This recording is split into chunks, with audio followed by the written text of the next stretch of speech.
Hello everyone, welcome to political drama. देखिए, Supriya senate ने गोदी मीडिया और भाजपा प्रवक्ता को कैसे धोया है। बार बार गोदी मीडिया के द्वारा इंटरप्शन के बावजूद कई मुद्दों पे अब खुल के जवाब दिया है सुप्रिया सेनेट ने। सीएजी घोटाले, सीएजी ने कैसे केंद्र सरकार के घोटाले को उजागर किया है, इसके बारे में बोला है। इंडिया जो कांग्रेस का गठबंधन है वो कैसे यूनाइट है, इसके भी बारे में बोला है। आप लोग देखिए इस वीडियो को और लुत्फ़ उठाइए।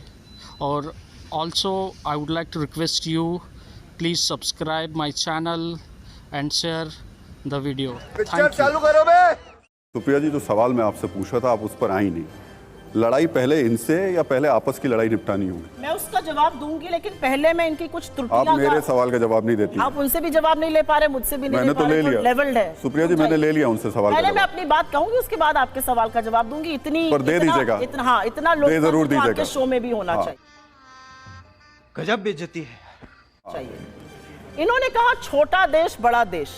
आपके विदेश मंत्री ने ऑन रिकॉर्ड, जयशंकर जी ने ऑन रिकॉर्ड कहा है हम चीन से कैसे लड़ सकते हैं, वो इतनी बड़ी इकोनॉमी है, हम छोटी इकोनॉमी है।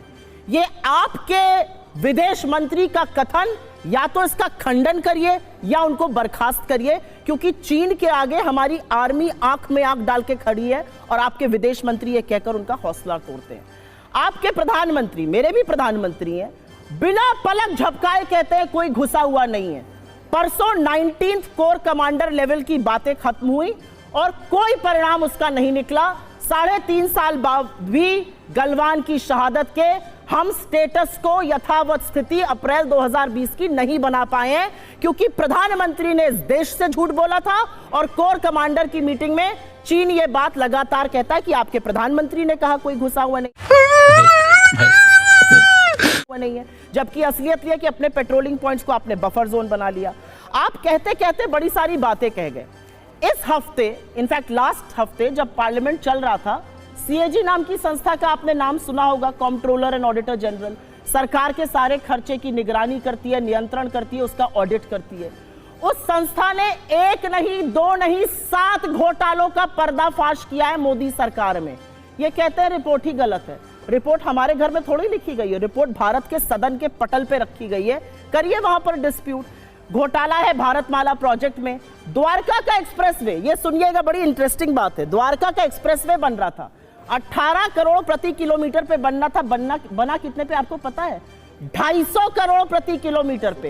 एक मिनट, आप बातें बता रही हैं, वो 2 किलोमीटर में मंगलयान पहुंच गया, उतने में हमने 2 किलोमीटर। एक मिनट रुक जाइए, कुछ आ चुका है, सबको पता है। अरे उन लोगों को भी पता करने देश की जनता जागरूक है, देश की जनता जागरूक है। पर आप मेरा सवाल का जवाब नहीं दे रहे। मुझे दिक्कत इतनी है कि आप मेरे सवाल 3 बार मैंने पूछा, आप मेरे सवाल पे नहीं आ रही। हम 2 ही लोग हैं, सवाल पर आ तो जाइए भाई। जिस सीएजी का नाम सुन के 2014 के पहले मिर्गी के दौरे आने लगते थे टेलीविजन एंकर्स को, पेपर फेंक फेंक के शोज होते थे, आज उस पर चर्चा ही नहीं हो रही है। सुई पटक सन्नाटा है। बताइए तो सही कि जितने में मंगलयान पहुंच गया उतने में 2 किलोमीटर सड़क आपने बनाई। आपका जवाब ले टिकट लगाइए उस सड़क पर। बिल्कुल आपके सवाल का जवाब ले ये बीच में बोलने वाले हमें बिल्कुल पसंद नहीं है। आपने मुझसे मेरे गठबंधन के बारे में पूछा और वो सवाल जरूरी है। मुझे ऐसा लगता है कि हम एक थान के कटे लोग नहीं हैं। हमारे आपसी मतभेद जरूर हो सकते हैं, लेकिन हमारा एक विजन है, और वो विजन क्या है कि हम सब इस देश के संविधान में यकीन रखते हैं, और उसी से एक प्रश्न निकलता है। हमारा मानना है कि संविधान हर हाल में सर्वोपरि है। हाँ भाई, कैसी लगी? आगे स्वाद है। Prime ministers economic advisory council के चीफ हैं विवेक देबरॉय। उन्होंने एक लेख लिखा 15 अगस्त को और कहा 77वें स्वाधीनता दिवस पर कि भारत के संविधान को बदल देना चाहिए। ये कहां से बात आ रही है? मोदी जी के बहुत निकट माने जाते हैं, उनके आर्थिक सलाहकारों की सूची में सबसे आगे हैं, अध्यक्ष हैं prime minister economic advisory council के। क्या ये सरकार संविधान बदलने की कोशिश कर रही है? और अगर नहीं कर रही है तो खंडन करे, क्योंकि हम वो लोग हैं जो एक साथ खड़े हैं संविधान के लिए। हमारे आपसी मतभेद जरूर होंगे। कई राज्य ऐसे हैं जहां पर कोई पार्टी बड़ी है वहां पर हम बैक सीट लेंगे। कई राज्य ऐसे हैं जहां पर हम बड़े हैं, दूसरी पार्टी बैक सीट लेगी। मैं आपके ही सवाल का जवाब दे रही हूं। आम आदमी पार्टी से आपकी बातचीत हो पाएगी? आप ही के नेता बहुत खुल करके उनके खिलाफ बात कर रहे हैं। संदीप दीक्षित बोल रहे हैं, दिल्ली के नेता बहुत खुल के बोल रहे हैं, आपकी पंजाब यूनिट बहुत नाराज है आम आदमी पार्टी से। यही स्थिति आपको बंगाल में भी देखने को मिल रही है, जहां सीपीएम और ममता ऐसी बनर्जी ही स्थिति। मरना है क्या भोसड़ी के? मरना तेरे को डर नहीं लगता?